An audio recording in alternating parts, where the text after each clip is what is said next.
దేశం కోసం నిరంతరం పనిచేసి కొత్త కొత్త ఒరవడులు సృష్టించిన వాళ్ళు ఎంతో మంది ఉన్నారు. దానిలో ఒక గొప్ప వ్యక్తి వీర్ విఠల్భాయ్ పటేల్. ఈ రోజు గవర్నమెంట్ ఆయనకు సంబంధించి ఒక సెంచరీ సెలబ్రేట్ చేస్తుంది. ఫస్ట్ టైం ఒక భారతీయుడు సెంట్రల్ లెజిస్లేటివ్ అసెంబ్లీకి స్పీకర్ గా అయిన రోజు అన్నమాట. ఈ రోజు 1925 కరెక్ట్ గా 100 సంవత్సరాల క్రితం ఇదే రోజున వీర్ విఠల్భాయ్ పటేల్ గారు సెంట్రల్ లెజిస్లేటివ్ అసెంబ్లీకి స్పీకర్ అయ్యారు. ఆయన ఫస్ట్ ఎలక్టెడ్ స్పీకర్ అన్నమాట. అంటే మనం బ్రిటిష్ వాళ్ళ టైంలో అనేక వ్యవస్థల్ని మారుస్తూ ఇండియన్స్ ని ఇంక్లూడ్ చేయమని, ముఖ్యంగా ఈ ప్రతినిధులు ఎవరైతే ఉంటారో వాళ్ళకి సంబంధించిన సభల్లో ఎక్కువ మంది ఇంట్రడ్యూస్ చేయమని చెప్పిన సందర్భంలో ఈయన ఒక Indian first time elected speaker అయ్యారు వీర్ విఠల్భాయ్ పటేల్ అనమాట. 1925 నుంచి 1930 వరకు కూడా ఆయన సెంట్రల్ లెజిస్లేటివ్ అసెంబ్లీకి స్పీకర్ గా పనిచేశారు. ఆయన స్పీకర్ గా ఉన్నప్పుడు స్పీకర్ ఎంత న్యూట్రల్ గా ఉండాలి అంటే ఎంత తటస్థంగా ఉండాలి, దాంతో పాటు అవసరమైతే తప్పితే అంటే టై అయితే తప్పితే స్పీకర్ ఓట్ చేయకూడదు, ఇలాంటి చాలా కన్వెన్షన్స్ ఆయన తీసుకొచ్చారనమాట.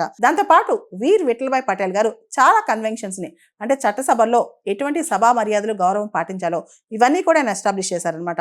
ఆయన ఇండియన్ నేషనల్ కాంగ్రెస్ సభ్యులు కూడా ముఖ్యంగా లెఫ్టిస్ట్ భావజాలం ఉన్న వాళ్ళతో ఆయన ఎక్కువగా కలిసి ఉండేవాళ్ళు.